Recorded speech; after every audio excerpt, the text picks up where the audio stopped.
Y'all, I have an unpopular opinion about this book. I Ooh, y'all don't come for me. Don't come for me. Hot take, I don't know or think that this book was written for black women. I think it was not for us. I think it's about us, but I don't think it's for us. Don't come for me, y'all. Let's get into it.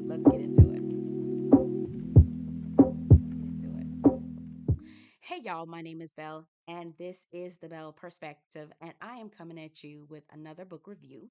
This time it is for The Other Black Girl by Zakiya D. Harris. Get into this book cover. Isn't it gorgeous? I absolutely love it. I think it's so pretty. The illustrator's name is Timmy Coker. He is on Instagram, so I'm going to put his information in the description box. But I was probably on his Instagram page for about 2.5, 3 hours. I knew I was just staring at his beautiful art. So, yeah, get into it when you get an opportunity. It's absolutely gorgeous. Let's get into my thoughts and a brief summary on this book, okay? So, this is going to be a spoiler free review. Let's get into the author really quick. The author, again, Zakiya D. Harris, she is very similar to the main character of this book that she wrote. So, Zakiya grew up in Connecticut, didn't really experience a whole lot of Black culture. And her introduction into Blackadom, for lack of a better term, was actually very latent. So, and for Black folks, you know what I'm talking about. I'm speaking directly to my Black folk when I say things like that. It was latent. Anyway, you can tell that in the book and some of the interviews that I've read, and also just just the way that she introduced her character Nella. So Nella is the main character of this book. She is a Black editorial assistant at a prestigious publishing house called Wagner Books. She has been the only Black person there for probably about 3 years, and it's gotten very lonely for her. And so here comes Hazel May McCall, the brand new editorial assistant. She's over the moon because this person is Black, and this is something that Black folks, I've always heard this, especially when I got into the workforce. This is the first thing my grandmother used to tell me, or that she would tell me, is that all skin folk ain't kin folk. So I would say that this is a story of all skin folk ain't kin folk. One, two, there is something about corporate America that forces everyone, from whether you're white, Black, whatever, ethnicity or racial group you belong to, there is something about the corporate world that forces you to trade silence for success. And for Black people, I think it gets even deeper, because not only are you trading silence for success, you're also forced to trade parts or even all of your identity in order for you to succeed. So there is this book explores both of those things: all skin folk ain't kin folk, and trading silence and your identity for success. So Nella is introduced to Hazel May. She is over the moon. She's so excited, but she's not checking, right? She didn't, because she's late into the Black culture, right? She's got a latent introduction into Black culture, and just who we are as a people historically, etc. And otherwise, she didn't get the memo of all skin folk ain't kin folk. So she starts opening up and talking to Hazel before she checks the Carfax, and it becomes dangerous for her um, throughout the book. She is also getting very strange notes from an unidentified source telling her to leave Wagner now. The way that, and this is according to interviews, the way that the book was written, according to the author, is that it's supposed to be a mashup between Get Out and Devil Wears Prada. I guess I can see the the callback to it. I can see callback between the two, but I just didn't think that this book was that thrilling. I wasn't scared. I wasn't nervous. It was a slow, and I wasn't even slow burn. It was just a a lot of pages to get to the point. It took a lot to get to the point. I will say that one, I was at page like 150, 180, 200, and 300 and something pages, 362 to be exact. And we still hadn't gotten to where we were trying to go. It was taking a very long time to get there. I also say that there were some missed opportunities. I do, again, I stand on this. I don't think that this book was written for Black women. It might have been written about Black women, but I don't think that this book was written for Black women. And here's why I think that. This book was written in 2021. That was during the height of everything that was happening with Black people being slain in the streets. And not that this is brand new news for Black folk, but I think in the search for non-Black people to try to really understand what's happening on the news, and in their quest to try to scramble to understand or get some sort of, you know, idea of what's happening in the Black community or in Black culture, I think this book was presented and they ran towards it. And I think it was written for that. I think it was written so that it could give non-Black people a little bit of a peep into a looking glass to see what Blackness is like in the corporate world. And I think that is the only that's it. Um Again, I keep trying to trying to be careful with my words here. Again, there were several missed opportunities. There are highlights of hair within the story. And we all know, as Black women, for the most of us who have natural hair, it is a sacred journey, especially if you've gone natural for certain reasons. I went natural because I got into a verbal argument with someone who was non-Black, and I was wearing hair that looked like this at the time. This happened like 8 years ago. I've been natural for almost 8 years now, and the lady was like, "Well, you want to be like me because look at the way you wear your hair." And not knowing, right? Obviously, we don't want to be like you.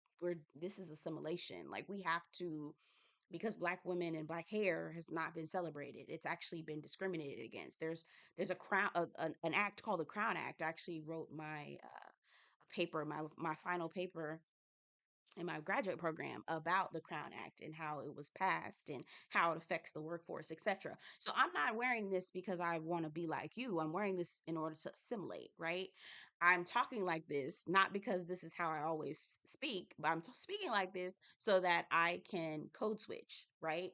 And so when I had that moment, I was like, oh no, I need to wear my natural hair because y'all not about to sit up here and tell me anything about I don't want to be nothing like you.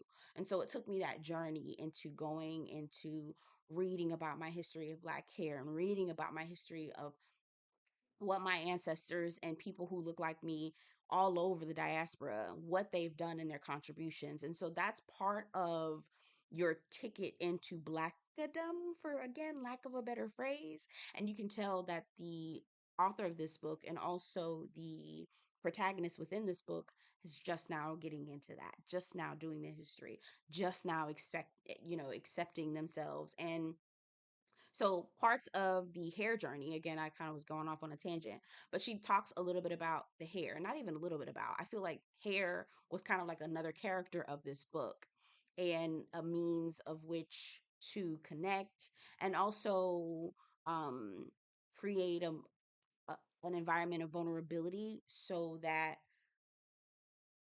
the the antagonist of the story could try to sink their teeth into the main character. So hair is almost just like a sacred space for Black women. And I think that she touched on it, but she didn't dive deep into it. She touched on the way that we have to trade silence for success, but she didn't get deep into it. And one of the things that I love about Jordan Peele's Get Out is that not only did he talk to Black people, right? It was relatable to Black people, but it also, I guess, allowed or invited non-Black people to sit at the kiddie table, right? If that makes any sense. You again, if you you sitting at the this plate is for this plate is for us. But if you want to partake, you can sit at the kitty table. Not a problem. You can't really add to it. It's viewing only, okay? But if you want to view and it's entertaining enough for you to view, you can, or interesting enough for you to view, or if you care to view, you can sit down at the kitty table over there. So I feel like I love the way Jordan Peele did that. In this book, I don't, not so much.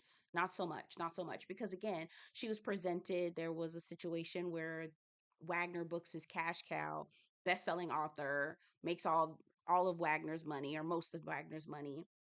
He writes a book. The book is stereotypical, just all the stereotypes, negative stereotypes of Black folk he put in this book. So there was a girl who's pregnant as a teenager, doesn't know the father of the child, addicted to opioid drugs. All of her friends are literally addicted to drugs. I mean, just craziness. And they're asking for Nella's opinion. And again, here we are in this moment trading my silence for success, but also trading my identity because I understand how harmful the effects of the story is going to be for Black culture. She touched on it, but she didn't dive in. And I just feel like she's telling Black people in this story specifically that water is wet. There may be nuggets and gems for white people to digest, to understand what we go through in the workplace and in corporate America. But again, I think in the story you're telling Black people water is wet, and that just doesn't do it for me. I am going to touch on this story again. I'm gonna do a live. I'm gonna do a live for a couple books. So there is another book called The Changeling, and obviously I've watched the series for the other Black girl on Hulu, and both, one is on Apple TV, the other one's on Hulu. And I want to do a live so I can really get into a deep dive with spoilers on where I felt like this was a missed opportunity. Do I have a solution for the book? I don't. I don't.